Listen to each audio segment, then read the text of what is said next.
Keď raz príde pravý okamih, veci sa dajú do pohybu. A s nimi prídu aj otázky. Čo je najlepšie pre moje dieťa?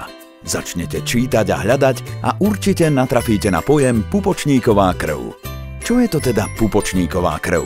Pupočníková krv je krv novorodenca. Po pôrode ostáva v pupočnej šnúre i v placente. Obsahuje vzácne krvotvorné kmeňové bunky, ktoré sa už dnes dajú využiť na liečbu vyše 80 ochorení. Tieto bunky sú odobraté v čase narodenia, takže sú mladé, aktívne a s nadšením sa delia. Organizmus ich rád príjme, pretože sú jeho. Pupočníkovú krv s krvotvornými bunkami dnes už možno odobrať a uskladniť. Je to jednoduché. Budúca mamička si objedná odber a podpíše zmluvu. Nasleduje pôrod, po ktorom sa pupočná šnúra prestrihne a pôrodník z nej odoberie pupočníkovú krv. Odber je úplne bezbolestný, nezaťažuje mamičku ani bábätko.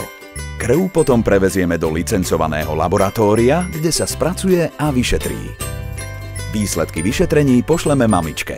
Podľa nich sa rozhodne, či ju chce uschovať pre svoje dieťa. Pupočníková krv je potom bezpečne uskladnená. V prípade, že by dieťa ochorelo, krv zašleme lekárovi.